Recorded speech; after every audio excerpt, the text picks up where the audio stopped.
Ender's Game. More like Ender wigs out. Ender's Game, written to you. Ender's Game, written by a guy who's way too into children. Orson Scott Card. Way too into kids. Enderwigan, the third in a family of child geniuses, is selected by international military forces to save the world from destruction. Before being chosen, Ender wears a unique monitor that allows the heads of the military to see the things as Ender does. Ender's brother Peter and his sister Valentine also wore this monitor, although neither were selected. Nor did they have it for as long as Ender, and Peter will never forgive Ender for this. Peter hates Ender, and even when the monitor is taken out, it does nothing to decrease Peter's anger. The same is true of Ender's schoolmates, and he is forced into brutally beating the leader of a gang of bullies in order to protect himself. Although Valentine tries to protect Ender from Peter, he's only saved from his brother when Colonel Graff of the International Fleet comes to take Ender away to battle school. Ender leaves behind Valentine, who loves him, in order to save the world from the buggers. Battle School is located on a ship far from Earth. On the flight there, Ender demonstrates his ability to brilliantly visualize gravitational effects, and Graff begins to isolate him from his fellow classmates. Ender lives with the new recruits called Launchies, and makes a few friends among the recruits and ends his isolation. Although his brilliance will never cease causing resentment. Inside the battle room, Ender figures out how to maneuver in null gravity, along with another recruit named Ally. Ender and Ally become friends, and this helps Ender to fit in with the rest of the group. Ender manages to get farther in one of the computer games, called the Mind Game, than anyone else had before him, and although he does not know, the military commanders take notice. Ender is abruptly promoted to the Salamander Army. There, Ender is befriended by Petra, the only girl in the whole army. The army commander, Bonzo Madrid, Yep. does not like Ender and does not want him around. Yep. Ender then practices with Petra and begins to teach his launch group what he knows. Ender helps the army by disobeying Bonzo, who hates Ender, but fortunately Ender is traded to Rat Army. Ender is put in Dink Meeker's platoon. Yep. Dink is an excellent platoon leader, and Ender does well in battles. He continues teaching the Launchies, even though this causes resentment among the other soldiers. Ender gets into a fight, and he hurts 4 older boys who attack him. It is clear to Ender that the teachers are leaving him to fend for himself, thus alienating him from everybody. Meanwhile, Peter has convinced Valentine that it is time to assert themselves. Peter has unlimited ambition, and he is intelligent enough to manipulate world events. Valentine agrees to work with him because she wants their impact to be a positive one. Disguised on the information networks, they soon begin to exert an influence. By this time, Ender is 9 years old and the platoon leader in Phoenix Army under Petra's command. Everyone respects his brilliance, and his practice sessions are attended by many, but he is depressed and is stuck in the mind game. Colonel Graff comes to visit Valentine and has her write Ender a letter. The memory of Valentine helps Ender to ground himself, and he's able to continue on in the mind game, which is a great relief to his teachers. Ender is made commander of Dragon Army and given a group of soldiers, most of them Launchies. The smallest one, Bean, is bright and precious, according to this summary, much like Ender was, and Bean proves his mettle in practice sessions. Ender's army is given unprecedented number of battles to face, with advantages given to the enemies, and he wins every single one. Each tune of his army acts as an independent unit, and this revolutionizes the battle room strategy. Bonzo is humiliated when Ender defeats him.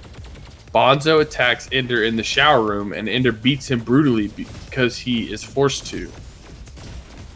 Ender is then transferred out of battle school to command school.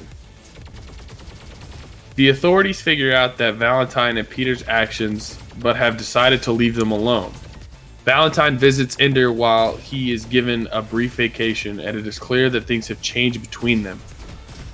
Graf takes Ender to Eros, the planet that holds the International Fleet Command, and there Ender is introduced to Mazer Rackham, the hero of the second bugger invasion who saved mankind. Rackham runs Ender through a series of simulated battles where he now commands an entire fleet.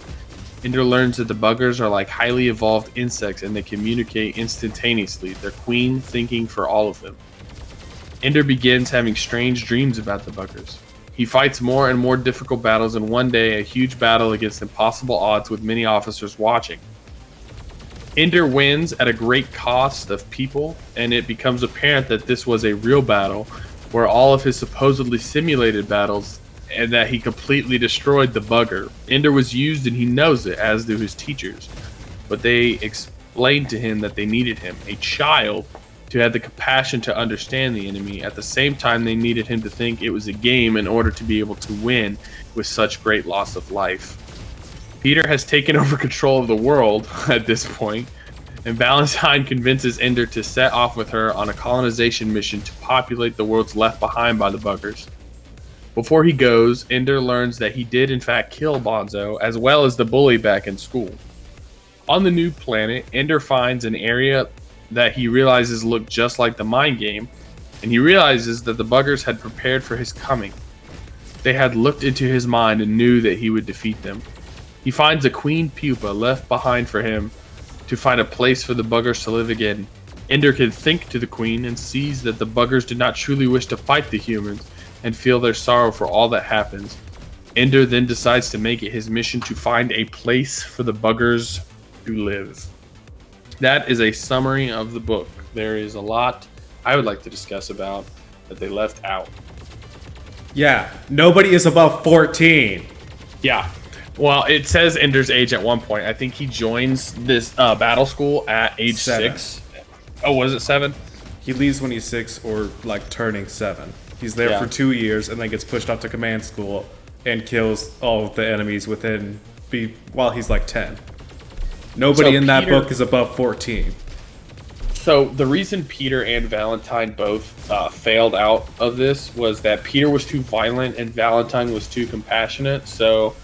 And Ender was like right in the middle, which is the reason he was able to pass.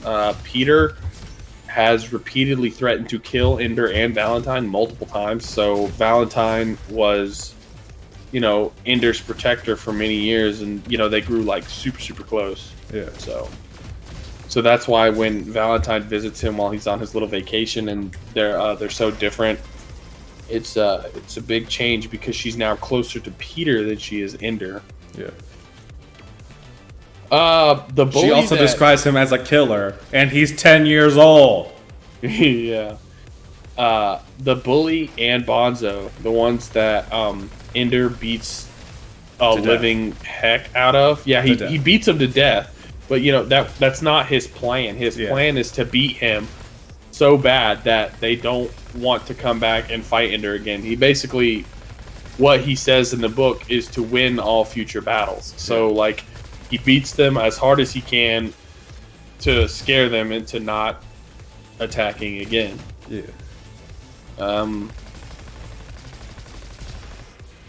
What else? There was no reason for them to be young.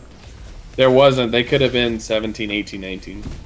They could have started at 18 and then become full adults and actually had the capacity to grapple with the gravity of their actions. But no. No. They had to be children. Ender was used and he knows it, as to his teachers, but they explained they needed him, a child, to have the compassion to understand the enemy. You're right. I forgot. Once you pass 18, you lose all compassion and empathy. That's my bad. I did. But, I would have lost mine far before that, but still. So in that final battle, Ender is just basically at this point he thinks it's a game, so he doesn't really care. Yeah. And he's trying to figure out what the simulation would do if he were to drop a bomb on the planet that's in the simulation. So he does that, and to his surprise, it shows the planet exploding. And he was like, that's cool that they thought of everything. But then comes to realize that after sacrificing almost all of the men he had at his disposal, and he just to blow up a planet in what he thought was a game, ended up winning the war and killing all the buggers. Yeah. And the only reason when Ender found the pupa, the queen pupa, and was able to talk to the queen for a minute. The only reason the buggers attacked the humans was because they thought they were like just sheep, like just animals, and they were like intelligent. Yeah, they didn't think that they were smart, yes. And that it was an accident and all that, but it was too late at that point. And the second invasion wasn't an invasion; it was a diplomacy thing. Yeah, and when it says Peter has taken control of the world, yes, he did at 14. He took over the world at 14, and then Valentine was like, "Yeah, I'm out," and like dipped off the planet, and then Ender has a conversation with Peter, but because of the time difference, I think Peter's like 80 almost at this point when he talks to Ender. He sends him like a list of his life. Yeah, when he's dying, at the time when Ender is like late. After 20s. after they had gone to a new planet, so Ender was like 16 maybe. Like he didn't age that much, but because I think he was like early to mid 20s. I think maybe.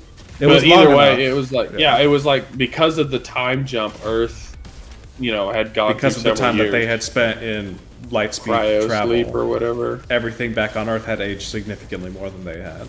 Yeah, and the book ends with basically saying that everywhere Ender went, he carried that pouch that had the bug egg in it, hoping to find a new place for them to live. Yeah. Overall, I thought it was a good book. It's got the dude's good at action. Yeah. Not much with everything else though.